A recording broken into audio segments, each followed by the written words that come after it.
था William Wordsworth ने। दोस्तों, ये पोयम एक रियल इंसिडेंट पर बेस्ड है। दरअसल डैफोडिल एक फूल का नाम है जो अभी आपकी स्क्रीन पर आ रहा है येलो कलर का। इस फूल को कहते हैं डैफोडिल। तो होता क्या है, 15 अप्रैल 1802 में विलियम वर्ड्सवर्थ अपनी बहन डोरोथी के साथ में जा रहे होते हैं। रास्ते में उन्हें ये फूल दिखता है, डैफोडिल दिखता है उन्हें, और वो उस फूल को निहारने लगते हैं खड़े होकर, बहुत देर तक देखते हैं उस फूल को। और उस पल विलियम वर्ड्सवर्थ डिसाइड करते हैं कि वो डैफोडिल के ऊपर एक पोएम को लिखेंगे। इसके बाद 1804 से 1807 के बीच में इस पोएम को लिखा गया था। ठीक है, पोएट ने डिसाइड किया था 1802 में कि वो डैफोडिल के ऊपर पोएम लिखेंगे, और फिर 1804 से 1807 के बीच में इस पोएम को लिखा गया था। बहुत खूबसूरत पोएम है दोस्तों, आई होप आपको पसंद आएगी और मैं आपको इजी लैंग्वेज में इसको समझाऊंगा लाइन बाय लाइन। चलिए शुरू करते हैं।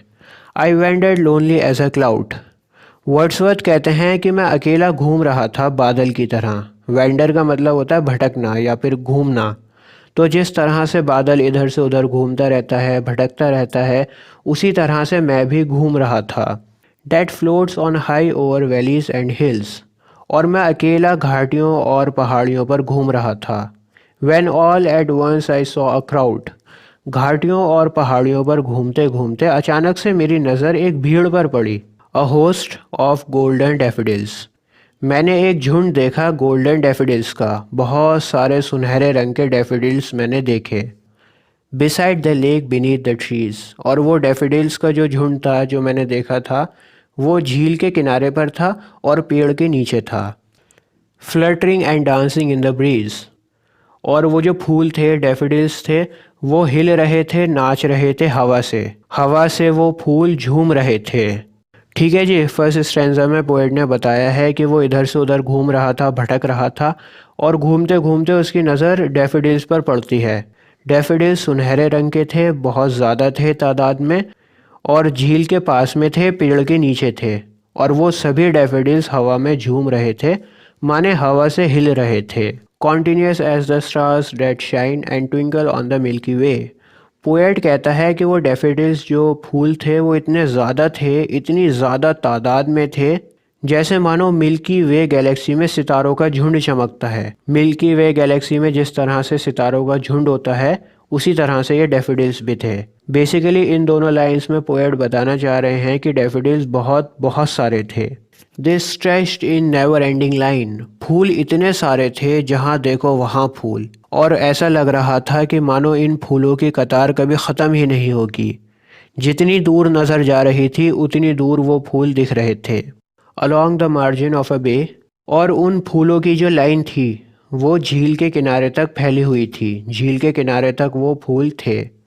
10,000 saw I at a glans.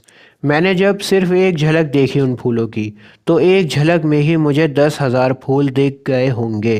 Tossing their heads in sprightly dance. और वो डैफोडिल्स खुशी से अपने सर को इधर से उधर पटक रहे थे, डांस कर रहे थे, हिल रहे थे। The waves beside them danced. Poet यहाँ पर कहता है कि झील का जो पानी था, जो लहरें थीं, वो भी नाच रही थीं। फूल तो नाच ही रहे थे, लेकिन फूल के साथ साथ जो लहरें थीं वो भी नाच रही थीं। But they outdid the sparkling waves in glee. लहरें नाच तो रही थीं, लेकिन लहरें इतना अच्छा नहीं नाच रही थीं जितना अच्छा फूल नाच रहे थे। फूल लहरों से ज़्यादा खुश थे, फूल लहरों से ज़्यादा अच्छे से नाच रहे थे। फूलों का जो डांस था उसने लहरों के डांस को आउटडिड कर दिया था। आउटडिड का मतलब होता है बेहतर, तो जो फूल थे वो लहरों से बेहतर नाच रहे थे। A poet could not but be gay in such a jocund company. और माहौल जो था ना वो इतना बढ़िया था, इतना शानदार माहौल था, इतना बढ़िया एनवायरनमेंट था। लहरें डांस कर रही थीं, डैफोडिल्स डांस कर रहे थे, और इतने अच्छे माहौल में पोएट भी बहुत ज़्यादा खुश था। गे का मतलब है यहाँ पर लाइट हार्टेड, या फिर कह लो केयर फ्री, माने कोई टेंशन नहीं होना, कोई चिंता नहीं होना। कहते हैं ना कि हल्का हल्का महसूस करना। तो यहाँ पर कह रहे हैं कि एनवायरनमेंट बहुत बढ़िया था और पोएट भी इतने अच्छे एनवायरनमेंट में खुश ही रह सकता था। कोई वजह नहीं थी उसके पास दुखी रहने की। आई गेस्ड एंड गेस्ड। मैं उन डैफोडिल्स को देखे जा रहा था, देखे जा रहा था। But little thought what wealth the show to me had brought.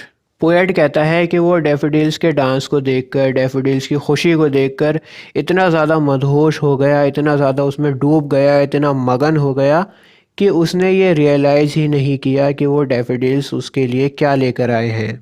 Daffodils फूल जो थे वो पोएट के लिए खुशी का ख़जाना लेकर आए थे। तो वो इतना ज़्यादा मगन हो गया था कि उसने उस खुशी के ख़जाने को रियलाइज़ ही नहीं किया। पोएट तो बस मदहोश हो गया था, डैफोडिल्स को देखे जा रहा था। For often when on my couch I lie, in vacant or in pensive mood, they flash upon that inward eye, which is the bliss of solitude. Poet कहता है कि जब भी वो सोफ़े पर बैठा होता है और उसका माइंड खाली होता है, या फिर जब वो बहुत ज़्यादा सोच रहा होता है, बहुत चिंतित होता है, तब वो उस मंज़र को याद करता है, जो फूलों का जो सीन है, इस सीन को याद करता है। और ये सीन जब उसकी आंखों के सामने आता है, जब वो इमेजिन करता है इस सीन को, तो उसकी उदासी ख़त्म हो जाती है। जैसे कई बार हम लोग भी खाली बैठे होते हैं या फिर वरीड होते हैं, लेकिन तभी हमारी ज़िंदगी के कुछ हसीन पल हमें याद आते हैं और हमारे चेहरे पर मुस्कुराहट आ जाती है, हमारा मूड चेंज हो जाता है। तो यहाँ पर भी यही बात को बोल रहे हैं। जब भी पोएट उदास होता है या फिर खाली होता है, तो वो डैफोडिल्स के इस सीन को याद कर लेता है। And then my heart with pleasure fills and dance with the daffodils. और उन डैफोडिल्स को याद करके मेरा हृदय खुशी से भर जाता है और मैं डैफोडिल्स के साथ नाचने लगता हूँ। तो दोस्तों, ये थी हमारी पोएम डैफोडिल।